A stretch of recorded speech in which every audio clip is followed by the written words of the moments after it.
I'm Tom Garreau, president of the Global Coral Reef Alliance. The Turks and Caicos Islands are famous among divers for having some of the finest coral reefs in the Caribbean.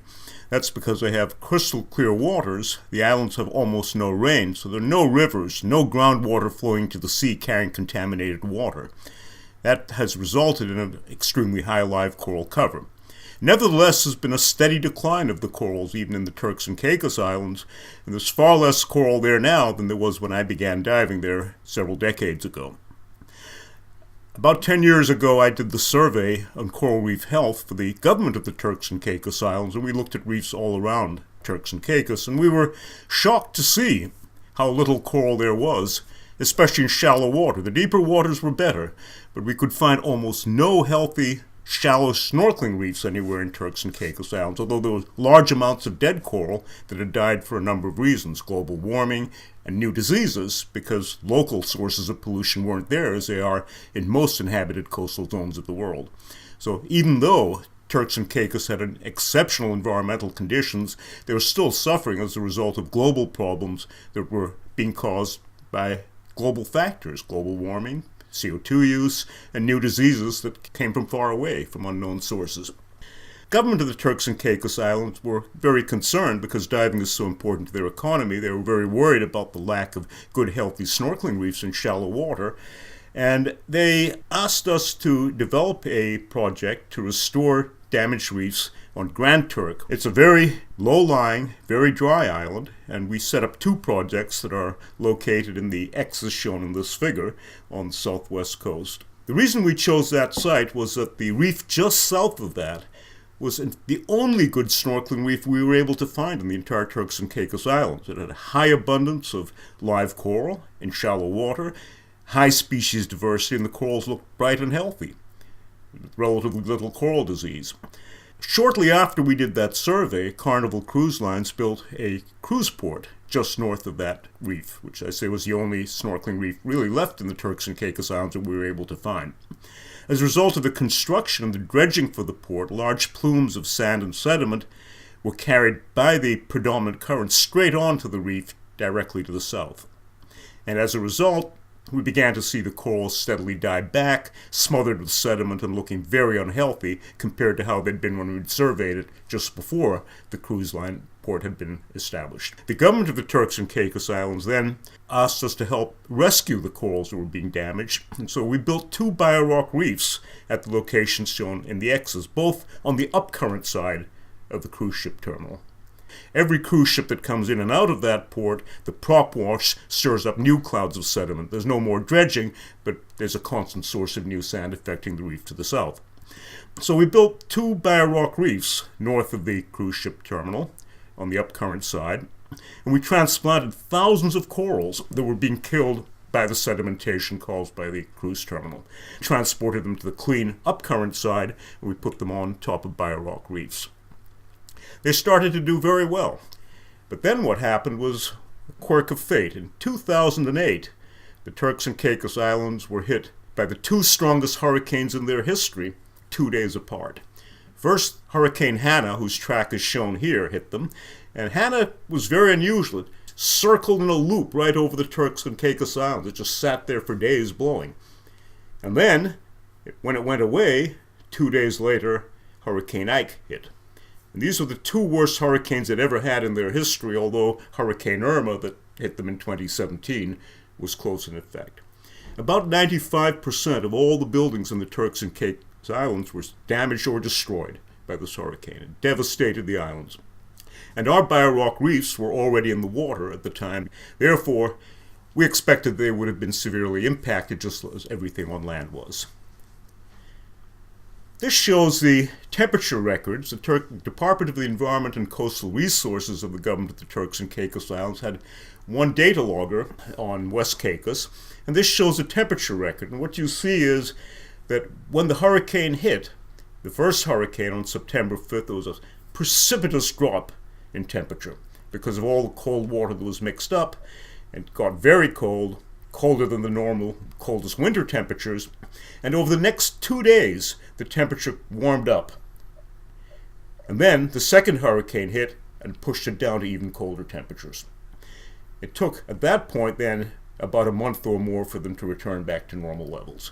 So the area was very impacted by low temperatures. And in addition, all the sediment that was stirred up by the waves reduced the light levels. So these are the light readings off the reef, and you will see here that the light levels were very high. Of course, it varies with the cloud as well as suspended sediment by storms. Turks and Caicos Islands has no rivers, so there's no supply of sediment or mud from land.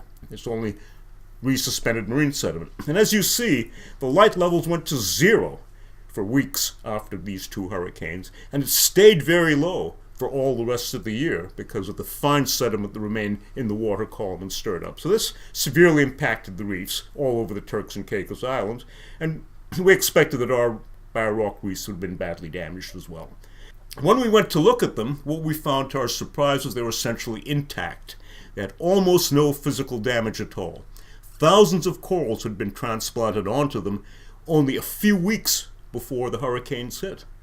And these corals were pretty loosely wired onto the structure. They weren't, in fact, tied down very tightly.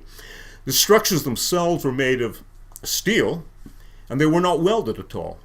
We simply didn't have the money or the electricity to weld them together, so they're hand-wired together. We tied them together by hand with wire and pliers.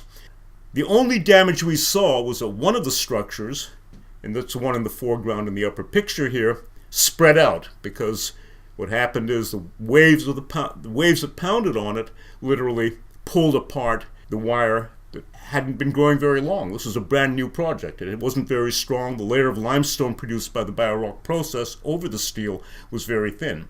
And so of all the modules we had there, and we'll see more pictures of that a little later in this presentation, only one of them had that problem. All the rest were completely intact, to our surprise, even though they weren't welded and they weren't attached to the bottom.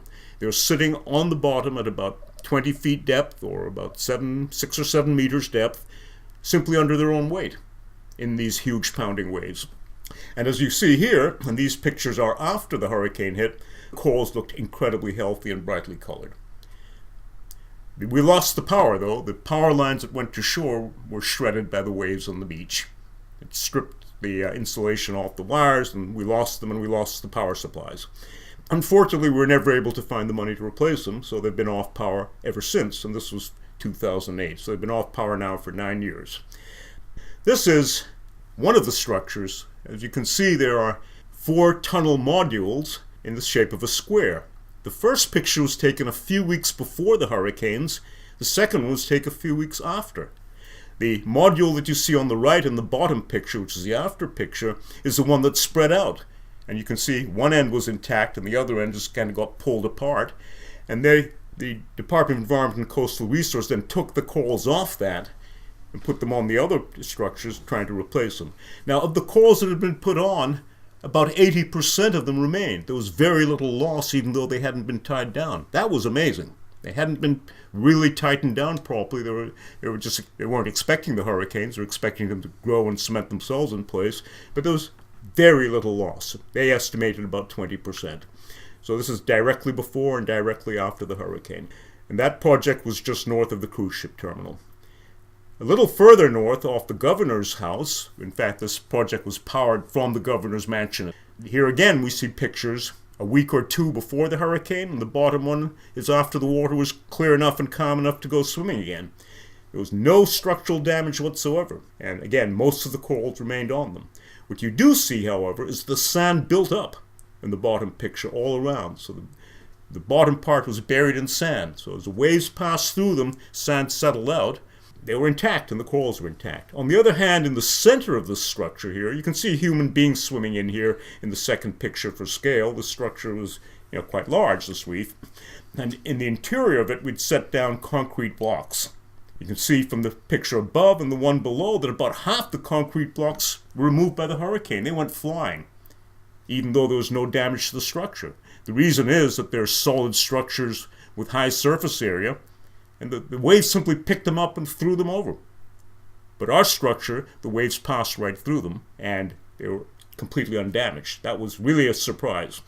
And it just reflects something that's very interesting. Near to the site, they'd put down a lot of concrete hemispheres. What happened to those reef balls in this hurricane was that the The wave rushing past the concrete structures, because it was forced to diverge around the structures, caused severe scour. And so what happened around them is the sand was washed away all around the reef balls, and then underneath them, and they literally disappeared into the sand. Some of them disappeared completely, and some of them only had the top parts visible. They literally dug their own graves. The reason is that a solid object causes reflection of waves and causes scour. The biorock projects operate on completely different physical principles than a solid breakwater or a solid object, concrete or rock wall.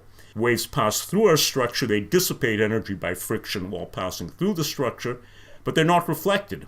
And that's why we got sand deposition in our structures, whereas concrete structures were either destroyed, removed, or buried by the erosion that they caused.